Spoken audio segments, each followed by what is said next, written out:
Hello students, welcome to Affairs Cloud, Learn to Lead. My name is Vikas Rana. तो students हमारी एक application है carriers cloud के नाम से जो कि आप डाउनलोड कर सकते हैं प्ले स्टोर से। ये एप्लीकेशन स्पेसिफिकली एंड्रॉयड यूजर्स के लिए अवेलेबल है। इस एप्लीकेशन में आपको लॉगिन करना होगा अपनी जीमेल आईडी से and once you have logged in आप इस पेज पे जाएंगे। आप यहां पर इस पेज पे देख सकते हैं एक कोड है क्रैक10। अगर आप ये कोड क्रैक10 यूज करते हैं तो आपको 10% का डिस्काउंट मिलेगा अगर आप परचेज करते हैं हमारा कोर्स को।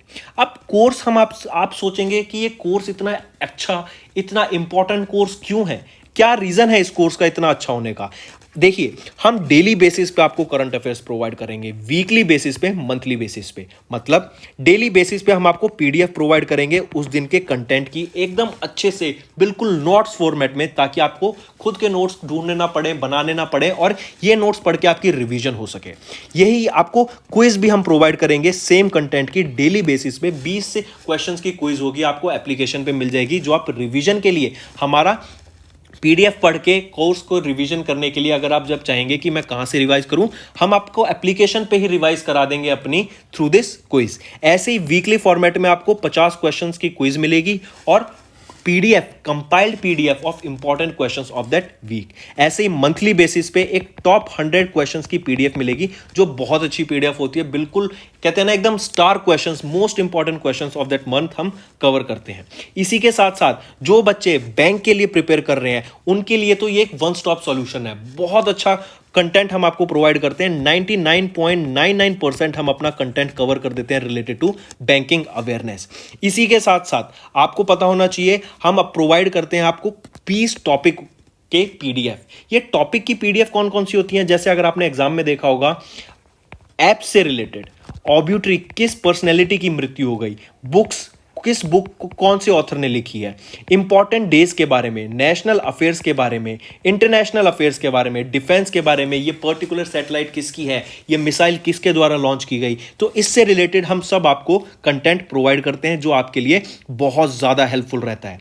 इसी के साथ साथ कुछ स्पेशल करंट अफेयर्स भी प्रोवाइड किए जाते हैं, इंटरेक्टिव पीडीएफ्स भी आपको प्रोवाइड की जाती हैं अगर आप हमारा कोर्स परचेज करेंगे तो, जो आपकी प्रिपरेशन में बहुत हेल्पफुल रहेंगी। और जो ये सारा कंटेंट हम अभी आपसे मैं बात कर रहा हूं, ये कंटेंट बाइलिंगुअल है। बाइलिंगुअल मतलब इंग्लिश में भी प्रोवाइड किया जाता है एज वेल एज ये हिंदी में भी हम आपको कंटेंट प्रोवाइड करते हैं। इसी के साथ साथ फ्रेंड्स, आप हमारे यूट्यूब चैनल को जाके सब्सक्राइब कर सकते हैं। वहां पर हम आप बहुत अच्छे से रिवाइज कराते हैं, आपको कंटेंट पढ़ाते हैं। आपको कुछ ना समझ आए तो आप वहां से जाके रेफर कर सकते हैं। एक कोड और याद रखना, वो है विकास10। अगर आपको 10% का एक्स्ट्रा डिस्काउंट चाहिए तो आप विकास10 का कोड यूज कर सकते हैं। आपको क्रैक10 के अलावा 10% का डिस्काउंट यहां पे मिलेगा। और इसी के साथ साथ अगर आपको कोई भी इश्यू आ रहा है हमारी एप्लीकेशन से रिलेटेड, वेबसाइट से रिलेटेड, या आपका कोर्स परचेज नहीं हो रहा, या आपका कोर्स परचेज हो गया, पैसे कट गए हैं, या कोई भी इशू आ रहा है, तो आप हमें कॉन्टैक्ट कर सकते हैं एट द नंबर 9677333862, या फिर आप मेल कर सकते हैं support@affairscloud.com पे। एंड आई मेक श्योर हमारा रिप्रेजेंटेटिव आपको जल्दी से जल्दी आपको रीच करेगा एंड आपकी प्रॉब्लम को सॉल्व करेगा। इसी के साथ साथ फ्रेंड्स, आप हमारे कोर्स को 2 साल के लिए एज वेल एज 1 साल के लिए परचेज कर सकते हैं। अगर कोई बच्चा, कोई स्टूडेंट 2 साल बाद एग्जाम देना चाहता है, वो लॉन्ग टर्म प्लान कर रहा है, आपकी ग्रेजुएशन अभी खत्म हुई है एंड आप चाहते हैं कि आपकी प्रिपरेशन बहुत ही अच्छे से हो एंड आप अपना 100% देके एग्जाम देना चाहते हैं, तो आप 2 साल का भी कोर्स परचेज कर सकते हैं। एज वेल एज अगर कोई प्लान कर रहे हैं नेक्स्ट ईयर पेमेंट करने का, नेक्स्ट ईयर प्लान कर रहा है अपना एग्जाम देने का, देन वो 1 साल का कोर्स भी परचेज कर सकता है। इवन अगर आपने 1 साल का कोर्स परचेज कर सकते हैं एंड आप उसका 1 साल और एक्सटेंशन चाहते हैं तो वो भी हमारा कोर्सेज ऑफर करता है, आप जाके चेक कर सकते हैं। हेलो स्टूडेंट्स, कैसे हैं आप सब? आई होप आप सब अच्छे होंगे। आज की वीडियो में हम जून फर्स्ट वीक के बहुत ही इंपॉर्टेंट करंट अफेयर्स डिस्कस करेंगे जो आपकी वीडियो के लिए काफ़ी हेल्पफुल रहेगा। ये सेशन आपको एंड तक ज़रूर देखना पड़ेगा, क्योंकि आपको अगर कुछ नई चीज़ें, इंटरेस्टिंग चीज़ें और इन्फॉर्मेटिव चीज़ें चाहिए तो ये सेशन आपके लिए बिल्कुल बेस्ट रहेगा। इसी के साथ साथ फ्रेंड्स, वीडियो को आगे बढ़ाने से पहले मैं रिकमेंड करूंगा आप सबको कि वीडियो को पॉज यहीं कर दें एंड जो पुराने नोट्स आपने बनाए हैं फर्स्ट वीक ऑफ जून के, जो डेली बेसिस पे आशु सर की वीडियो आप देख के नोट्स बना रहे हैं, उनको एक बार पढ़िए। उनको पढ़ने के बाद आप हमारी वीडियो देखिएगा और फिर डिफरेंस देखिएगा, आपको कितनी सारी चीज़ें याद रहती हैं। ये एक तरीका होता है चीज़ों को याद रखने का। एक ही चीज़ को 2-3 बार पढ़ेंगे, जैसे आप नोट्स पढ़ लिए, हमने पढ़ाया आपको, फिर हमने आपको वो होमवर्क दिया, फिर आपने उसको क्विज में किया हमारी एप्लीकेशन पे, तो 4-5 बार जब चीज़ें एक बार कवर हो जाती है ना, कोई सेम क्वेश्चन, तो वो ज़्यादा टाइम तक याद रहता है। ठीक है, क्योंकि इतना ज़्यादा वास्ट सिलेबस हो जाता है, क्या क्या याद रखें, तो तरीका होता है चीज़ों को याद रखने का। देन स्टूडेंट्स, आप मुझे इंस्टाग्राम पर फॉलो कर सकते हैं, विकास_R राणा के नाम से मेरा इंस्टा हैंडल रहेगा। तो चलिए अपने सेशन को स्टार्ट करते हैं।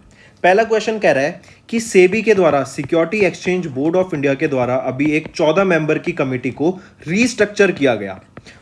कौन सी कमेटी थी? Risk management review committee. I repeat, SEBI के द्वारा अभी रिस्क मैनेजमेंट रिव्यू कमेटी को रीस्ट्रक्चर किया गया था। ये 14 मेंबर की कमेटी है।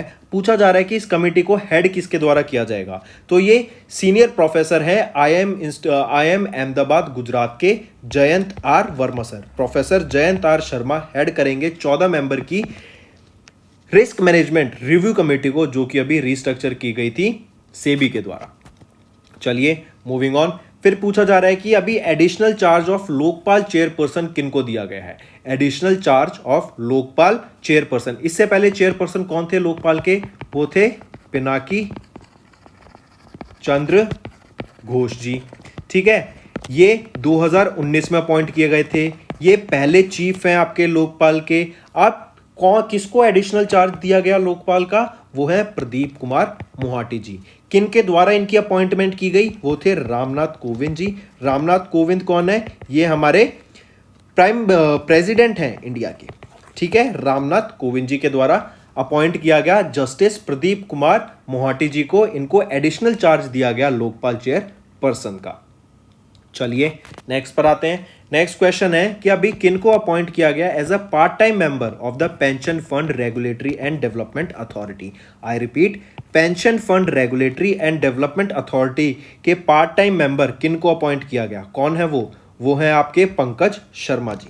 ठीक है, गवर्नमेंट ऑफ इंडिया ने पंकज शर्मा, जो कि जॉइंट सेक्रेटरी हैं in the department of financial service, इनको पार्ट टाइम मेंबर अपॉइंट किया गया pension fund regulatory and development authority का। ये किनको रिप्लेस करेंगे या किनको सक्सीड करेंगे? ये रिप्लेस करेंगे वंदिता कौल को।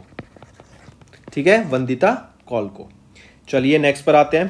सुपर कंप्यूटर परम अनंता, इसको अभी इनॉग्रेट किया गया कहां पर? इसको कहां कमीशन किया गया ये पूछा जा रहा है। IIT गांधीनगर में इसको कमीशन किया गया। IIT गांधीनगर कहां पर है? ये गुजरात में है आपका। ठीक है, परम अनंता नेशनल सुपर कंप्यूटिंग मिशन के अंडर इसको लॉन्च किया गया था। सुपर कंप्यूटर की अगर स्पीड्स की बात करें, मेजर की जाती है फ्लॉप्स में, फ्लोटिंग ऑपरेशंस पर सेकेंड। परम अनंता की कितनी स्पीड रहेगी? 838 टेरा फ्लॉप्स की। मूविंग ऑन, तो करेक्ट ऑप्शन यहां पे IIT गांधीनगर। थीम पूछी जा रही है अब आपसे वर्ल्ड नो टोबैको डे की। 31 मई को हम ऑब्जर्व करते हैं वर्ल्ड नो टोबैको डे। पूछा जा रहा है कि वर्ल्ड नो टोबैको डे की थीम क्या रहेगी? थीम है tobacco threat to our environment. किसके द्वारा ये डे ऑब्जर्व किया जाता है? वर्ल्ड हेल्थ ऑर्गेनाइजेशन के द्वारा ये कराया जाता है डे। फिर इसी के साथ साथ याद रखना है, वर्ल्ड हेल्थ ऑर्गेनाइजेशन ने ही नो टोबैको एप्लीकेशन भी लॉन्च की थी कि लोगों को अगर कोई भी प्रॉब्लम आ रही है, सजेशंस देने के लिए कि जो आपकी एडिक्शन है उससे कैसे बचें, जो क्रेविंग्स होती हैं उसका सॉल्यूशन दिया है, आप कैसे अपने को हैंडल कर सकते हैं, उन सारी चीज़ों की इंफॉर्मेशन प्रोवाइड की गई इस एप्लीकेशन पे जो लॉन्च की गई थी WHO के द्वारा। नेक्स्ट, एट्रोसेट। एट्रोसेट क्या है? काफी अच्छा क्वेश्चन है, याद रखिएगा। एट्रोसेट, एट्रोसेट इंडिया का पहला dedicated multi wavelength space observatory है। आई रिपीट, एट्रोसेट इंडिया का पहला मल्टी वेवलेंथ स्पेस ऑब्जर्वेटरी है एट्रोसेट। ठीक है, इन्होंने डिटेक्ट किया बर्थ ऑफ ब्लैक होल को फॉर 500 टाइम। आई रिपीट, एट्रोसेट ने डिटेक्ट किया birth of a black hole for the 500 time. 2015 में इसको लॉन्च किया गया था। पूछा जा रहा है एट्रोसेट को किस ऑर्गेनाइजेशन के द्वारा या फिर किस स्पेस एजेंसी के द्वारा लॉन्च किया गया? तो ये आपका रहेगा इंडिया के द्वारा इसको लॉन्च किया गया था। और इंडिया की स्पेस एजेंसी क्या रहेगी? इसरो। इसरो के द्वारा इसको लॉन्च किया गया था 2015 में। चलिए नेक्स्ट पे आते हैं। नेक्स्ट हम बात करेंगे CSIR का सेंट्रल लेदर रिसर्च इंस्टीट्यूट कहां पर लोकेटेड है। CSIR क्या है? Council of scientific and industrial research. ये कहां पर है? न्यू दिल्ली में लोकेटेड है। तो सेंट्रल लेदर रिसर्च इंस्टीट्यूट कहां पर लोकेटेड है? ये आपका चेन्नई तमिलनाडु में लोकेटेड रहेगा। सिमिलरली अगर दिल्ली से रिलेटेड कुछ क्वेश्चन देखें, my electric vehicle, hobby hubs, largest drone festival Delhi में हुआ, इनॉग्रेट किया गया प्राइम मिनिस्टर नरेंद्र मोदी जी के द्वारा। यहीं पे म्यूजियम है, किसके लिए? हमारे फॉर्मर प्राइम मिनिस्टर्स के लिए म्यूजियम है। कहां पर? दिल्ली में ही। और दिल्ली में ही 2 रोबोट्स को इंक्लूड किया गया। किस डिपार्टमेंट में? फायर सर्विस डिपार्टमेंट में या फायर फाइटिंग डिपार्टमेंट में 2 रोबोट्स को ऐड किया गया था। चलिए नेक्स्ट पर आते हैं। नेक्स्ट हम बात करेंगे, प्राइम मिनिस्टर नरेंद्र मोदी ने इनॉग्रेट किया वर्ल्ड का पहला नैनो यूरिया लिक्विड प्लांट। कहां पे इनॉग्रेट किया गया? ये गुजरात में। गुजरात के कलोल डिस्ट्रिक्ट में आपका वर्ल्ड का पहला nano urea liquid plant inaugurate किया गया। किन के द्वारा बनाया गया है? इफ्को के द्वारा इसको बनाया गया है। तो ये भी आपको याद रखना है, ठीक है। चलिए नेक्स्ट पर आते हैं। इसी के साथ साथ चलो एक और क्वेश्चन पूछ लूं मैं आपसे। पहले ये बताओ, पहला pure green hydrogen making plant कहां पे लॉन्च किया गया? ये जोरहट में लॉन्च किया गया। जोरहट कहां पर है आपका? असम में है, ठीक है। पहला pure green hydrogen making plant कहां पर? जोरहट में। फिर आपसे पूछा जा रहा है कि वो दूसरी कंट्री कौन सी बनी वर्ल्ड में जिन्होंने बिटकॉइन को अपना लीगल टेंडर अडॉप्ट कर लिया है। लीगल टेंडर बोले या फिर अपनी करेंसी बोले, तो बिटकॉइन को अपनी करेंसी बनाने वाला वो कौन सा दूसरा देश बन गया है? पहला तो था एल सल्वाडोर, दूसरा है अब सेंट्रल अफ्रीकन रिपब्लिक। ये आपका दूसरा देश है। एक और डाटा आपको याद रखना है इसी से रिलेटेड, चेन एनालिसिस ने एक डाटा निकाला था in terms of crypto currency के गेन्स का जो प्रॉफिट का सबसे ज्यादा प्रॉफिट हुआ यूएसए को पहली रैंक पे, और ये डाटा था 2021 का। और मैंने बताया था इंडिया की क्या रैंक रहेगी? 21वीं ही रैंक रहेगी इस चेन एनालिसिस के क्रिप्टो गेन्स का डाटा, इसमें इंडिया की रैंक रहेगी 21वीं। चलिए नेक्स्ट पर आते हैं। नेक्स्ट, किनको अभी managing director as well as chief executive officer appoint किया गया? NARCL, national asset reconstruction company limited के नए MD एंड CEO कौन बने हैं? जरा बताइए, क्या नाम रहेगा उन व्यक्ति का? वो है नटराजन सुंदर जी। नटराजन ऑप्शन नहीं दिया हुआ यहां पे, नटराजन सुंदर जी को अपॉइंट किया गया as the MD and CEO of NARCL। ये किनको रिप्लेस करेंगे? ये रिप्लेस करेंगे मिस्टर पद्मा कुमार M नैर को। मिस्टर पद्मा कुमार M नैर को रिप्लेस करेंगे Natarajan Sundar ji to become MD and CEO किसके? NARCL के। चलिए नेक्स्ट पे आते हैं। जर्मनी का 59th addition of top 500 list निकाली गई वर्ल्ड के मोस्ट पावरफुल सुपर कंप्यूटर की। पूछा जा रहा है कि वर्ल्ड का fastest super computer, most powerful super computer कौन सा है? अब वो है फ्रंटियर। फ्रंटियर किस देश का है? यूनाइटेड स्टेट्स ऑफ अमेरिका का है।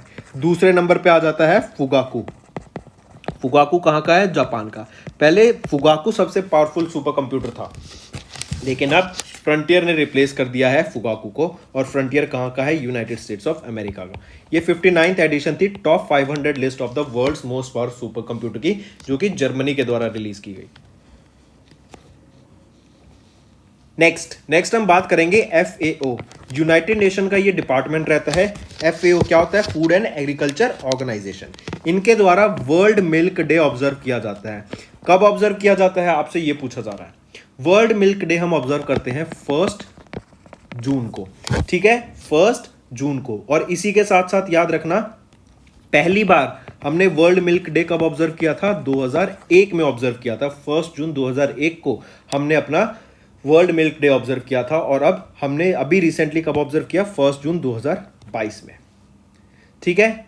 चलिए नेक्स्ट आ जाता है, हम एक ट्रेन सर्विस की बात करेंगे। ये 3rd इंडियन ट्रेन है जो कि इंडिया और बांग्लादेश के बीच में वर्क करती है। थर्ड इंडियन ट्रेन वो कौन सी है? मिताली एक्सप्रेस। ये मिताली एक्सप्रेस इंडिया और बांग्लादेश के बीच में ट्रेन सर्विस प्रोवाइड करती है और ये अभी शुरुआत हुई है इसकी कब? 1 जून 2022 से। अगर बांग्लादेश की ही बात करें तो Indian navy and Bangladesh navy के बीच में एक एक्सरसाइज हुई थी, क्या नाम था? बोंगो सागर। और ये बोंगो सागर कहाँ हुई थी? नॉर्दर्न बे ऑफ बंगाल में कंडक्ट कराई गई थी बोंगो सागर। ठीक है, चलिए नेक्स्ट पे आते हैं। उस पहले नासा के मिशन का नाम बताओ जो कि डिजाइन किया गया था to study deep interior of Mars. Mars से रिलेटेड स्टडी के लिए जो पहला मिशन था नासा का वो क्या था? इनसाइट। इनसाइट के नाम से लॉन्च किया गया था। ठीक है, चलिए नेक्स्ट पर आते हैं। नेक्स्ट हम बात करेंगे साउथ ईस्ट एशियन गेम्स की। ये साउथ ईस्ट एशियन गेम्स हर 2 साल में होते हैं, पहली चीज ये याद रखिएगा। अभी होगा 2023 में। पूछा जा रहा है कहां पर होगा? कंबोडिया में। कहां पर होगा? कंबोडिया में। फिर 2025 में कहां पर होगा ये आपका? साउथ ईस्ट एशियन गेम्स 2025 में होगा आपका थाईलैंड में। 2027 में कहां पर होगा? मलेशिया। फिर इसके बाद 2029 में कहां पर होगा? सिंगापुर में।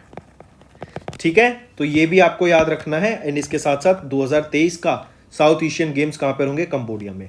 जो हम कॉमनवेल्थ गेम्स की बात करते हैं ये हर 4 साल में होते हैं। चलिए नेक्स्ट हम बात करेंगे उस इंडियन लॉजिस्टिक कंपनी की जिन्होंने यूनाइटेड नेशन का framework convention on climate change को अभी अडॉप्ट किया। इनका एक क्लाइमेट न्यूट्रल नाउ प्लेज को, आई रिपीट, यूएनएफसीसीसी का सीएनएन जो कि United nation framework convention of climate change का क्लाइमेट न्यूट्रल नाउ प्लेज को अडॉप्ट किया, उन्होंने साइन किया। वो कौन सी इंडियन लॉजिस्टिक कंपनी रहेगी? वो है ब्लू डार्ट। इंडिया का, गवर्नमेंट ऑफ इंडिया का जो टारगेट है to make India carbon neutral क्या है? 2070। मूविंग ऑन, नेक्स्ट बताना है आपको इंडिया का टारगेट, गवर्नमेंट ऑफ इंडिया के द्वारा एक टारगेट अचीव करने की बात की गई कोल गैसिफिकेशन का 200 मिलियन टन। ये एक क्लीनर फ्यूल है, better than your fossil fuels. आप जो कोल को बर्न करते हैं उससे बेटर फ्यूल है। तो प्रोडक्शन बढ़ाने की कोल गैसिफिकेशन की 200 million ton government of India का जो टारगेट रहेगा वो क्या है? ऑप्शन 5 2030। ठीक है, क्या ऑप्शन रहेगा? ऑप्शन 5 2030 आपका करेक्ट आंसर रहेगा। नेक्स्ट, इसी के साथ साथ एक चीज और, इलेक्ट्रिक व्हीकल नहीं, बायोगैस की बात कर लेते हैं। बायोगैस प्लांट से electric vehicle charging station setup करने की बात की गई, कहां पर? मुंबई में। ठीक है, और इसको पावर किया जाएगा किससे? बायोगैस से। एंड इसी से ही आपकी स्ट्रीट लाइट्स को भी पावर किया जाएगा और ये मुंबई में लॉन्च किया गया है। तो करेक्ट ऑप्शन यहां पे ऑप्शन 5 2030 आपका टारगेट रहेगा।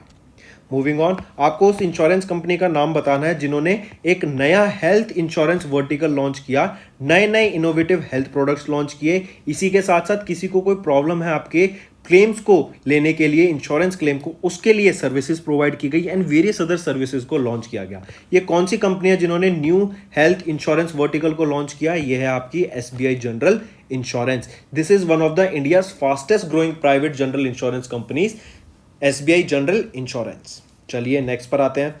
फॉर्च्यून 500 लिस्ट की बात करें of the world's top 10 highest paid chief executive officers की, सीईओ की, सबसे ज्यादा हाईएस्ट पेड सीईओ 2021 के हिसाब से कौन रहेंगे साल में? वो है एलन मस्क। एलन मस्क की काफी कंपनीज है। एलन मस्क सीईओ है स्पेसएक्स के, टेस्ला के, इसी के साथ इनकी कंपनी है बोरिंग कंपनी, इसी के साथ इनकी एक कंपनी है स्टारलिंक जो कि इंटरनेट प्रोवाइड करती है यूजिंग सैटेलाइट्स। ठीक है, सैटेलाइट की मदद से इंटरनेट प्रोवाइड करती हैं और इन्होंने हाल ही में यूक्रेन में इंटरनेट प्रोवाइड किया जब वहां पे वॉर शुरू हुई थी। ठीक है, फिर इसी के साथ इनकी एक और कंपनी है न्यूरोलिंक, ये भी काफी न्यूज में रहती है। ठीक है, तो यहां पे करेक्ट ऑप्शन बनता है Elon Musk highest paid chief executive officer थे 2021 में as per the Fortune 500 list. Next पे आते हैं। नेक्स्ट आपको बताना है डायरेक्टर जनरल कौन अपॉइंट किए गए नेशनल इंफॉर्मेटिक्स सेंटर के। नए director general of national informatics centre वो कौन है? राजेश गहरा जी। ठीक है, राजेश गहरा सीनियर साइंटिस्ट हैं एंड ये पहले डेप्टी डायरेक्टर जनरल थे, अब इनको प्रमोट करके डायरेक्टर जनरल बना दिया गया है। चलिए नेक्स्ट पर आते हैं। फिर पूछ रहे हैं कि 2023 का मेंस का इंटरनेशनल हॉकी वर्ल्ड कप कौन होस्ट करेगा? हमारा इंडिया। ठीक है, 2023 का मेंस का इंटरनेशनल हॉकी वर्ल्ड कप कौन होस्ट करेगा? इंडिया होस्ट कर रहा है। चलिए नेक्स्ट, नेम द कंपनी, उस कंपनी का नाम बताओ जिन्होंने बायोडाइवर्सिटी पॉलिसी रिलीज की 2022 की for the conservation and restoration of balanced ecosystem. Balanced ecosystem maintain करने के लिए, अगर हम अपने इकोसिस्टम को मेंटेन करेंगे, इन्वायरमेंट भी पॉल्यूटेड नहीं होगा, एंड काफ़ी सारी ऐसी स्पीशीज हैं जो हमें दिखती नहीं है, लेकिन अगर हम इकोसिस्टम को डिस्ट्रॉय करते हैं उनके साथ साथ वो स्पीशीज भी उस एरिया में खत्म हो जाती हैं। ठीक है, तो रीजन बीइंग यही, इकोसिस्टम को प्रोटेक्ट करने के लिए, उसको रिस्टोर करने के लिए, उसको कंजर्व करने के लिए बायोडाइवर्सिटी पॉलिसी रिलीज की गई 2022 की। किस कंपनी के द्वारा? NTPC, national thermal power corporation के द्वारा ये पॉलिसी रिलीज करी गई। नेक्स्ट, यूनाइटेड नेशंस ने अभी रिपब्लिक ऑफ टर्की, कोई पूछे टर्की का नया नाम क्या है? टर्की का नया नाम टर्की ही है, लेकिन स्पेलिंग चेंज कर दिया है। नया नाम क्या है? TU के ऊपर 2 स्माइली, आपकी आंखें बन जाएंगी, और TURKIYE, ये टर्की का नया नाम रहेगा। पहले रिपब्लिक ऑफ टर्की था, अब टर्की हो गया है। अब इसका जो अप्रूव किया गया नाम किनके द्वारा? यूनाइटेड नेशंस के द्वारा ये अप्रूव किया जाता है। मूविंग ऑन, नेक्स्ट बात करेंगे, पावर फाइनेंस कॉर्पोरेशन लिमिटेड ने listed its maiden green bonds, अपने मेडन ग्रीन बॉन्ड को लिस्ट किया 300 मिलियन यूरोस पे on the Luxembourg green exchange of the Luxembourg stock exchange. तो कितने अमाउंट से लिस्ट किया? 300 million euro. Moving on, next आपको बताना है SBI के हिसाब से जो फिस्कल ईयर 2023 की, मतलब 2022 से 2023 की जो GDP ग्रोथ रेट रहेगी इंडिया की, वो परसेंटेज कितनी बताई गई SBI के द्वारा? कितनी बताई गई? 7.5% दी गई SBI के द्वारा। याद रखना आपको, ये SBI ने दिया। चलिए next, ACC accounts appointment committee of the cabinet ने अभी रिसेंटली एक्सटेंड कर दिया है 2 साल के लिए tenure of sports authority of India के डायरेक्टर जनरल का। वो कौन है? India sports authority of India के डायरेक्टर जनरल संदीप प्रधान जी। इनका टाइम पीरियड 2 साल से एक्सटेंड कर दिया गया है। कब तक? 2024 तक इनको एक्सटेंशन मिल गई है। ठीक है, और संदीप कपूर से पहले जो फॉर्मर डायरेक्टर जनरल थी स्पोर्ट्स अथॉरिटी ऑफ इंडिया की, वो कौन थी? वो थी नीलम कपूर। वो कौन थी? नीलम कपूर। चलिए नेक्स्ट, ILMT, काफी अच्छा क्वेश्चन है, याद रखिएगा। ILMT ये क्या होता है? इससे पहले याद रखना, पहले ILMT देखते हैं। ILMT होता है international liquid mirror telescope. World का नहीं, इंडिया का एंड एशिया का लार्जेस्ट ILMT इंडिया में बन रहा है। इंडिया में कहाँ बन रहा है? उत्तराखंड में बन रहा है। उत्तराखंड में कहां पर बन रहा है? देवस्थल हिल पे बन रहा है। आई रिपीट, इंडिया का एंड एशिया का largest international liquid mirror telescope Uttarakhand में बन रहा है, और उत्तराखंड में कहां पर? देवस्थल हिल पर बन रहा है। चलिए नेक्स्ट, फिर पूछा जा रहा है, गवर्नमेंट ऑफ इंडिया के हिसाब से गवर्नमेंट ऑफ इंडिया ने डिसाइड किया, जो टारगेट ईयर था प्रधानमंत्री भारतीय जनौषधि केंद्र को 10,000 तक उनकी संख्या को पहुंचाने का, क्या टाइम पीरियड रखा गया? वो है 2024 टारगेट एरिया रखा गया। अभी करंटली 8,735 आपके जनौषधि केंद्र हैं। ये क्या होते हैं? चीप रेट पे, सस्ते रेट पे लोगों के लिए मेडिसिन प्रोवाइड करते हैं, और 1 रुपए में सैनिटरी पैड्स भी प्रोवाइड करते हैं लोगों के लिए। ठीक है, तो 10,000 के टारगेट को अचीव करने के लिए 2024 का टारगेट ईयर रखा गया। अभी रिसेंटली पहला एडिशन हमें देखने को मिला HBC का, हिमालयन बर्ड काउंट का। पहला एडिशन कहां पे हुआ? लद्दाख में हुआ। अब क्वेश्चन पूछा जा रहा है, किन कंट्रीज के बीच में हमें यह देखने को मिला? India, Bhutan and Nepal. इन तीनों कंट्रीज ने मिलके आपका को-ऑर्गेनाइज कराया हिमालयन बर्ड काउंट के पहले एडिशन को, और कहां पर? लद्दाख में। तो करेक्ट ऑप्शन होता है ऑप्शन 5। नेक्स्ट हम बात करेंगे सेंट्रल गवर्नमेंट एम्प्लॉयज का, जो एम्प्लॉयज प्रोविडेंट फंड होता है, EPF होता है, प्रोविडेंट फंड, जो आप नहीं कहते घर वाले आपके पैसे PF में सेव करते हैं, कटवाते हैं सैलरी में से, सरकारी एम्प्लॉयज। तो PF का जो इंटरेस्ट रेट अभी गवर्नमेंट ऑफ इंडिया के द्वारा डिक्लेयर किया गया, वो था 8.1% का इंटरेस्ट मिलेगा लोगों को, and this is the lowest. इससे पहले 77-78 में जो आपका इंटरेस्ट रेट था वो था 8%, और अब 2022-21-22 में क्या रहेगा? क्या था? 8.1%। 10% का, ये भी आपको याद रखना है। मूविंग ऑन, नेक्स्ट हम बात करेंगे सुप्रीम कोर्ट ऑफ इंडिया के द्वारा अभी रिसेंटली, जैसे ये आपका नेशनल पार्क है या फिर कोई बायोडाइवर्सिटी है या फिर कोई वाइल्ड लाइफ सेंचुरी है, तो इसके आसपास जो बफर जोन होता है ना, 1 किलोमीटर के रेडियस के अंदर कोई भी अगर माइनिंग चल रही है, कहीं पे कंस्ट्रक्शन चल रही है या कोई भी परमानेंट स्ट्रक्चर बन रहा है वहां पर, तो उसको रोकने का, उसको बैन करने का आदेश दे दिया गया है, ताकि जो वाइल्ड लाइफ सेंचुरी है, जो नेशनल पार्क है, उस पर इंपैक्ट ना पड़े, उसकी जो नेचुरलता है उसको बना रहे, वो बना रहे। तो 1 किलोमीटर के अंदर तक कोई भी माइनिंग कंस्ट्रक्शन नहीं होगी आपकी, ये सुप्रीम कोर्ट का आदेश रहेगा।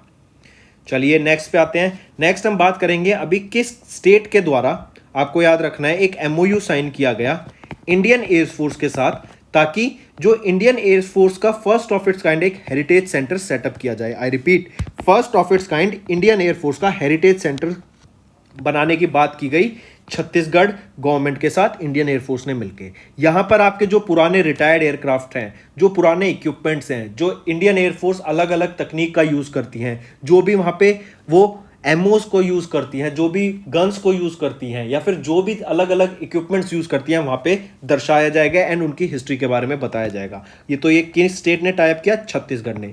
छत्तीसगढ़ ही वो पहली स्टेट बन गई है जो ओल्ड पेंशन स्कीम को रिस्टोर किया है, जिन्होंने, ठीक है, गवर्नमेंट एम्प्लॉयज के लिए जो ओल्ड पेंशन स्कीम थी उसको रिस्टोर करने वाली पहली स्टेट बन गई है। मूविंग ऑन, फिर हम बात करेंगे मेटावर्स की। अभी आपको याद होगा फेसबुक ने अपना नाम चेंज करके क्या रख दिया था? मेटा। रीजन क्या था कि उन्होंने मेटावर्स लॉन्च किया। जैसे आपकी रियलिटी है, आप कहीं भी घूमते हैं, आप किसी भी बिल्डिंग में जाते हैं, कुछ भी खाने जाते हैं, ऐसे ही वर्चुअली लाने के लिए, जैसे आपका GTA गेम था, याद है? GTA San Andreas, GTA Vice City खेलते थे, तो उसमें क्या था, आप किसी से जाके लड़ लेते थे, आप क्या कर रहे हैं, गुंडागर्दी कर रहे हैं, किसी के साथ एक्सीडेंट कर रहे हैं, किसी को भी मार रहे हैं, तो वो सारी चीजें नहीं होंगी यहाँ पे मेटावर्स में, बट एक मोर ऑफ अ सोशल चीज बनाई गई जहां पे आप कहीं पे भी घूम सकते हैं। जैसे आप स्ट्रीट में घूम रहे हैं, वहां पर आपके डिजिटली, आपका वर्चुअली आपकी कंपनीज होंगी, आप उनके सर्विसेज जो वो प्रोवाइड कर रहे हैं वहां पे जाके अवेल कर सकते हैं। बिल्कुल एकदम GTA टाइप का सिस्टम बनाएगा जो वर्चुअल रियलिटी पे बेस्ड रहेगा। तो अभी रिसेंटली उस पहली बैंकिंग मेटावर्स का नाम बताओ जिन्होंने Kia.ai जो लॉन्च किया गया, Kia.ai के द्वारा, to allow the customers to transact, access banking information और अदर बैंकिंग प्रोडक्ट्स को वर्चुअली उनके सर्विसेज को यूज किया जा सके। ठीक है, तो क्या नाम रहेगा उस बैंकिंग मेटावर्स का? वो है कियावर्स। याद रखिएगा, अच्छा क्वेश्चन है। Next, name the investment management platform जिसको रिसेंटली लॉन्च किया गया by Kotak investment advisors. Kotak investment advisors के द्वारा लॉन्च किया गया इन्वेस्टमेंट मैनेजमेंट प्लेटफॉर्म, क्या नाम रहेगा उसका? Kotak cherry. Kotak cherry, correct option, option 5। Moving on, BBI Bloomberg billionaires index के द्वारा जो इंडिया के एंड एशिया के रिचेस्ट पर्सन बन गया है एज ऑफ 3 जून के हिसाब से डाटा रिलीज किया गया, वो है मुकेश अंबानी। इनकी नेटवर्थ रहेगी $99.7 बिलियन की। और यहीं पे अगर हम बात करें फोर्ब्स की, 3 जून के हिसाब से ही जो वर्ल्ड के रिचेस्ट पर्सन बने हैं वो कौन है? Elon Musk with a net ऑफ $233.7 बिलियन। ये तो है एलन मस्क फर्स्ट पोजीशन पे। सेकंड पोजीशन पर कौन आ जाते हैं जो रिचेस्ट पर्सन है, second richest person in the world? Bernard Arnault, ये फ्रांस के हैं, इनकी नेटवर्थ है $157 बिलियन। और थर्ड पोजीशन पे आ जाते हैं जेफ बेजोस, इनकी नेटवर्थ आती है $151.2 बिलियन। मूविंग ऑन, नेक्स्ट आपको उन 2 इंडियन नेवल शिप्स के नाम बताने हैं जिनको अभी डीकमीशन कर दिया गया। कहां पर? मुंबई, महाराष्ट्र में इनको डीकमीशन कर दिया गया आफ्टर 32 ईयर्स ऑफ सर्विस। ये कौन से हैं? INS Nishank, Indian naval ship Nishank and Indian naval ship Akshay. इसी के साथ साथ आप उस इंडियन एयरफोर्स के फाइटर जेट का नाम बताइए जिसकी बदौलत हमने supersonic cruise missile, BrahMos supersonic cruise missile को टेस्ट किया। वो था सुकोई 30 mark 1 fighter jet. Moving on, फिर आपको बताना है वैली ऑफ फ्लावर्स जिसको UNESCO list of world heritage site में ऐड किया गया था। बहुत अच्छी जगह है ये वैली ऑफ फ्लावर्स, मैं यहाँ पे घूम के आया हूँ, बिल्कुल वैली सी दिखती है। यहाँ पे भी साइड में पहाड़ है, यहाँ पे भी पहाड़ है, ये एक वैली है, ये भी पहाड़ है। यहाँ पे आपकी जो वैली पे आप ऊपर घूमते हैं, बड़े प्यारे प्यारे फूल लगे हुए हैं, आपको बहुत वैरायटी के फूल दिखेंगे। जब हल्की हल्की बारिश शुरू हो जाती है उसके बाद यहाँ पे जरूर विजिट करना, बहुत ही सुंदर सुंदर फूल आपको देखने को मिलेंगे। ये कहाँ पर है? उत्तराखंड में लोकेटेड है valley of flowers. Moving on, फिर आपको उस कैंपेन का नाम बताना है जो कि अभी स्टार्ट किया गया था। ये कैंपेन क्या था? बेसिकली सोलर रूफटॉप को अवेयर कराने, मतलब सोलर रूफटॉप को बढ़ावा देने के लिए कि रूफ पे लोग अपने सोलर पैनल्स लगाएं। तो अभी recently national solar energy federation of India के द्वारा एक कैंपेन लॉन्च किया गया जिसका नाम था घर के ऊपर solar is super. I repeat, घर के ऊपर सोलर इज सुपर। ये एक अवेयरनेस कैंपेन कि लोग अपने पैन इंडिया अपने रूफटॉप पे सोलर पैनल लगाएं। तो ये किसके द्वारा लॉन्च किया गया? आपका campaign national solar energy federation of India. Next हम बात करेंगे संप्रीति एक्सरसाइज की 10। ये एक ज्वाइंट मिलिट्री एक्सरसाइज थी जो कि इंडिया एंड बांग्लादेश के बीच में कंडक्ट कराई गई थी। ठीक है, संप्रीति एक्स, तो याद रखना 10th addition of this exercise था संप्रीति, जो कि कहां पे हुई? आपकी इंडिया और बांग्लादेश के बीच में कंडक्ट कराई गई थी। 5 जून से 16 जून के बीच में कंडक्ट कराई गई थी। ऑलराइट, इसी के साथ साथ आपको याद रखना है Indian navy and Bangladesh navy के बीच में एक और एक्सरसाइज हुई थी बोंगो सागर। ये कहां पे हुई थी? नॉर्दर्न बे ऑफ बंगाल में कंडक्ट कराई गई थी। मूविंग ऑन, नेक्स्ट आपको बताना है इंडिया ने अभी किस कंट्री के साथ एक एमओयू साइन किया, या फिर किस कंट्री ने इंडिया के साथ एक एमओयू साइन किया to boost bilateral cooperation of climate action, environmental protection and conservation. Environment को प्रोटेक्ट करने के लिए, क्लाइमेट से रिलेटेड हमें पॉल्यूशन नहीं करना, अलग अलग आपके प्रोसेसेस को अपनाने के लिए, नई नई तकनीकों को लाने के लिए कि हम इन्वायरमेंट को पॉल्यूट ना करें, नई नई आपके फ्रेमवर्क्स को लाने के लिए कि हमें कैसे आगे प्रोसीड करना है। इसी वजह से कनाडा ने अभी इंडिया के साथ एक एमओयू साइन किया। मूविंग ऑन, फिर आपको बताना है बेल्टिक ऑपरेशन के बारे में, बाल्टॉप्स। ये अभी एक नेवल एक्सरसाइज थी जो कि बेल्टिक सी में कंडक्ट कराई गई थी। किसके द्वारा? नेटो के द्वारा। किसने होस्ट करी थी ये बाल्टॉप्स एक्सरसाइज? स्वीडन के द्वारा, जो कि नेटो का एक मेंबर है, इनके द्वारा होस्ट की गई थी। तो करेक्ट ऑप्शन है किस ऑर्गेनाइजेशन ने कंडक्ट कराई? नेटो ने कंडक्ट कराई थी।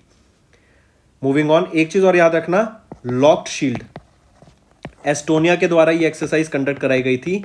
ये biggest cyber security exercise conduct कराई गई थी। मूविंग ऑन, फिर आपको बताना है उस नॉन बैंकिंग फाइनेंशियल कंपनी का नाम जिन्होंने एक financial education awareness campaign launch किया, हर टाइम ईएमआई ऑन टाइम। मतलब ईएमआई को ऑन टाइम प्रोवाइड करने के लिए कि लोगों को हर टाइम ईएमआई टाइम पे देनी चाहिए, इसी वजह से एक अवेयरनेस कैंपेन लॉन्च किया गया। किस बैंक के द्वारा? बजाज फाइनेंस लिमिटेड के द्वारा। मूविंग ऑन, फिर आरबीआई का अभी एक डाटा आया, इन्होंने इंडिया के फॉरेक्स रिजर्व, मतलब फॉरेन एक्सचेंज रिजर्व के बारे में बताया कि वो अभी 27 मई को इंक्रीज हो गया बाय $3.854 बिलियन। तो अब करंट में इंडिया का टोटल फॉरेन एक्सचेंज रिजर्व या कि फॉरेक्स रिजर्व कितना है? $601.363 बिलियन का इंडिया के पास फॉरेन एक्सचेंज रिजर्व है। मूविंग ऑन, फिर आपको बताना है जनरल मेजर बजराम बेगाग, ये अभी रिसेंटली नए प्रेसिडेंट बने हैं। किस कंट्री के? अल्बानिया के ये नए प्रेसिडेंट बने हैं। इसी के साथ साथ आपको याद रखना है ये 8th प्रेसिडेंट है अल्बानिया के, और तीसरे from any military rank general major हैं ये बजराम बेगाग जी। ठीक है, ये अल्बानिया के नए प्रेसिडेंट बने। मूविंग ऑन, नेक्स्ट हम बात करेंगे यांगटी कुटी वैली। ये यांगटी कुटी वैली कहां पर है?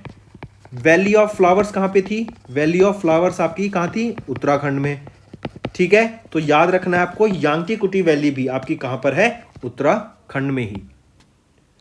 फिर इसी के साथ साथ बताओ वो पहली इंडियन स्टेट कौन सी थी जिन्होंने ड्रोन्स को लॉन्च किया इन हेल्थ केयर सेक्टर?